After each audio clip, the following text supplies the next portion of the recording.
Kirik character in case Bigg Boss లోకి వస్తే ఎలా ఉంటది? సుడిగాలి సుధీర్ వస్తే బిగ్ బాస్ వేరే లెవెల్ ఉంటది. మీరు రాసి పెట్టుకోండి. అన్న సుడిగాలి సుధీర్ అన్న కప్పు కొడతాడు, 100% చెప్తున్నా. కప్పు అయితే కొడతాడు. అన్నని పెట్టండి, సుడిగాలి సుధీర్ అన్నని పెట్టండి. ఈసారి కప్పు మాత్రం కొట్టకపోతే చూడు పక్కా కొడతాడు 100%. అదైతే చెప్తున్నా నేను. బిగ్ బాస్ వస్తే నాకు నచ్చలేదు అన్నాను. ఆ పేరు ఎత్తినందుకు నేను అప్సెట్ అయినా. నాకు నచ్చలేదు. ఆయన వచ్చిన గిట్ట వేస్ట్ అనుకుంటా.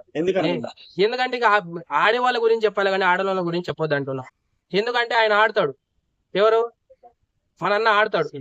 సుడిగాలి సుధీర్ అన్న ఆడతాడు, గట్టిగా ఆడతాడు. కసి ఉంది, కప్పు కొట్టాలరా అనే కసి ఉంది ఆయనకు. ఆయన కొడతాడు. అట్లాంటి వాళ్ళని పెట్టండి. స్పెషల్ గా ఇంకోటి ఏం చెప్తున్నా అంటే ఇమ్రాన్ అన్నని ఖచ్చితంగా మీరు పెట్టండి. యూట్యూబ్ పరిచాన్ బాయ్స్ ఇమ్రాన్ అన్నని మీరు తీసుకురావాలి. బిగ్ బాస్ లో కప్పు కొడతాడు. అన్నని పెట్టండి. కింద మీనా ఓపు అన్న తోపు అని చెప్తున్నా. హర్ష సాయి ఒకవేళ బిగ్ బాస్ వచ్చే అవకాశం హర్ష సాయి ఎందుకన్నా? దేనికి, దేని గురించి వస్తాడు? ఎందుకు వస్తాడు? ఎందుకు ఆయన?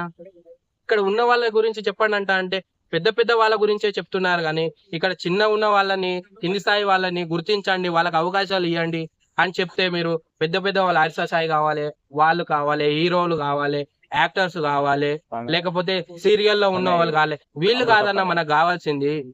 ఇట్లాంటి వాళ్ళు కాదు, మంచి వ్యక్తులకు ఇవ్వండి అని చెప్తున్నా నేను.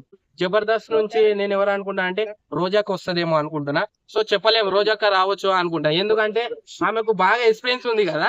సో రోజాక్కని పెడితే బాగుంటది, బాగా ఆడుతుంది, దుమ్ములు వేసిపోతుంది. రోజాక్కని పెడితే మామూలుగా ఉండదు అని నేను అనుకుంటున్నా. సో ఆమెను పెట్టాలి అనుకుంటున్నా. ఎందుకంటే ఎట్లయినా కావచ్చు, రెండిట్లో ఏదో కావచ్చు.